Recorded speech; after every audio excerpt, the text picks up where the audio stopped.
La página en blanco espera al presidente. Artículo publicado el 5 de enero del 2025 por Estela Ruiz Díaz, Asunción, Paraguay. Como un estibador más, el presidente Santiago Peña carga panes de marihuana, 2 en el hombro izquierdo y un paquete en su mano derecha. El video inunda las redes sociales pretendiendo el mensaje de lucha sin cuartel contra las drogas. Pero no todo es lo que parece. Era el 24 de diciembre a horas de la Nochebuena. Jalil Rachid, titular de la Senat, era la estrella del operativo intentando recuperar el protagonismo con la mega incautación de la droga en Canindeyú. Con su presencia, Peña daba un espaldarazo al polémico funcionario y se entendió como un punto final a los rumores de destitución del hombre fuerte antidrogas tras ser el protagonista principal del papelón con la DEA. El operativo antidrogas al final fue un operativo blanqueo. Se supo que Jalil, con la indiscutible venia presidencial,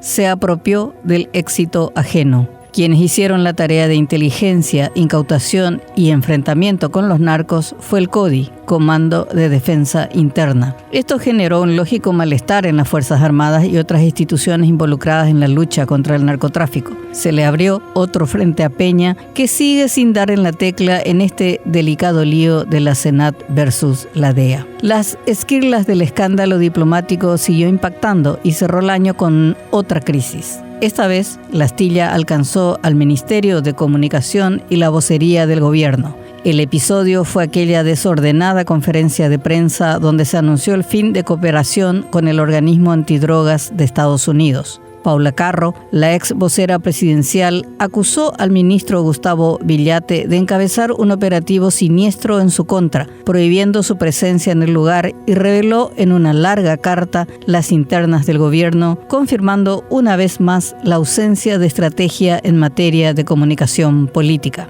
Nueva consecuencia del doble comando que adolece este gobierno. Así cerraba el año Santiago Peña con escándalos en su propio equipo, con fuego amigo, como todas las crisis de su gobierno.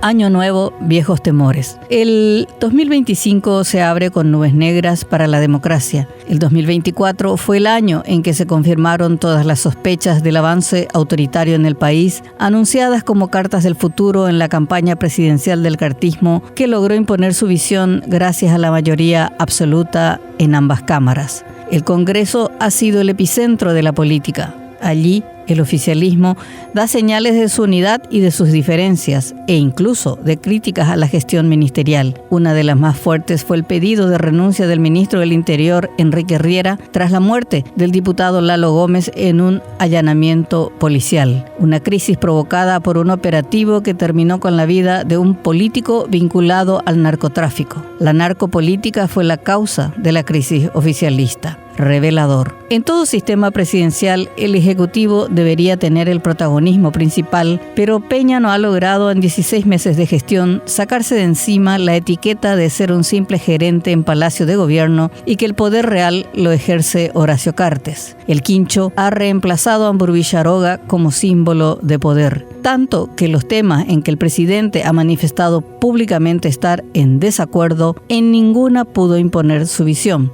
como la violenta expulsión de Katia González del Senado o la ley contra las organizaciones de la sociedad civil, un tema que puso al país muy cerca de dictaduras que tomaron la misma decisión. Cancelación. El Congreso, con mayoría hegemónica del cartismo, debido a la migración de exdisidentes colorados y el transfugismo de liberales y payistas, impone su visión cancelando el debate. La mayoría de las leyes, especialmente aquellas planteadas por el Ejecutivo, se aprobó a libro cerrado, algunas en menos de 15 minutos. No se tolera la mínima disidencia y ante la ausencia absoluta de capacidad e inteligencia para defender sus proyectos, optan por la aplanadora y el bozal. Nada señala que en este periodo habrá mayor tolerancia política, lo cual es grave para el necesario debate plural en el templo de la democracia. En este contexto, se había dado la expulsión ilegítima e inconstitucional de la senadora González, cuyo caso ha resonado en el mundo y que duerme hace un año en la Corte Suprema de Justicia como símbolo de sometimiento al poder político arrollador del cartismo.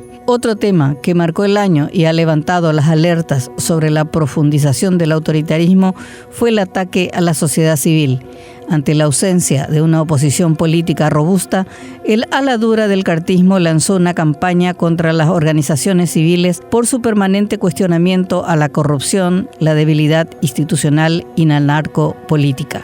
No fue el ánimo de la transparencia lo que motivó la ley anti-ONG, sino la muerte política y social de liderazgos civiles, como lo reveló el propio senador Gustavo Leite, principal impulsor del plan. Oposición. La arrolladora supremacía del cartismo se da en un contexto de una oposición desarticulada. Las fuerzas no coloradas están divididas por la cuña oficialista que ha logrado penetrar y torcer voluntades a fuerza de billetera. Con los privilegios que otorga el presupuesto público, rompieron el eje de los partidos, corrompiendo a varios de sus legisladores. El PLRA, principal partido de oposición, no logra salir de su internismo profundo y oscuro.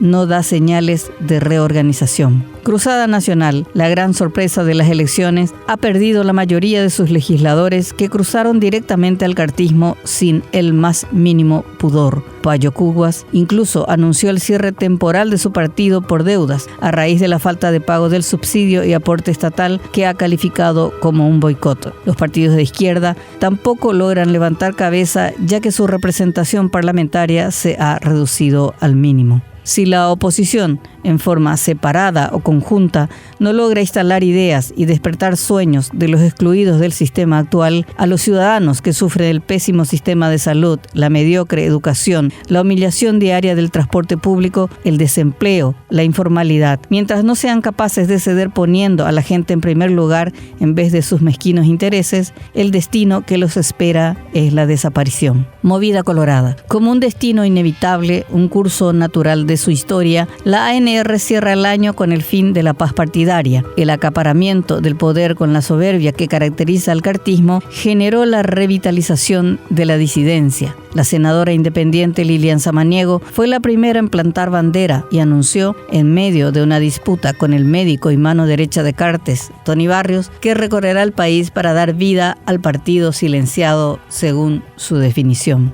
El ex precandidato Arnoldo Vince, con el apoyo del expresidente Mario Abdo Benítez, anunció oficialmente el inicio de su campaña de cara al 2028. Desafíos. Peña tiene todo el viento a su favor para llevar adelante al país. Tiene la hegemonía cartista en todos los poderes del Estado, la domesticación de los poderes fácticos, una oposición debilitada y una sociedad civil golpeada. A pesar de que en su gestión se ha dado el esperado grado de inversión, las grandes empresas, aquellas que modifican el PIB, no llegan al país por una simple y vieja razón: la corrupción y la impunidad con su consecuente debilidad institucional, una herencia de décadas del poder colorado. Hace poco se desmanteló una red criminal que estafaba a inversores, una colonia menonita. Un alto funcionario de la Cámara de Diputados estaba implicado en el intento de estafa de casi $2 millones. No se atrevería a semejante arrojo si no tuviera padrinos poderosos en la estructura del Estado. Lo peor, no hay señales de mejorar el Poder Judicial,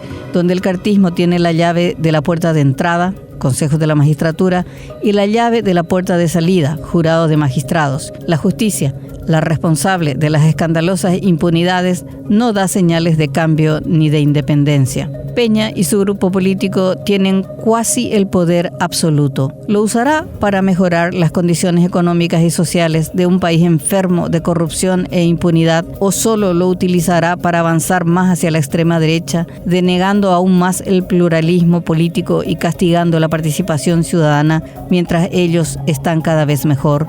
El 2025 ya se inició con negros nubarrones para la democracia. Un nuevo año es siempre una página en blanco. Veremos cómo Peña decide llenar las páginas, si con la lapicera de presidente o la de un sometido gerente.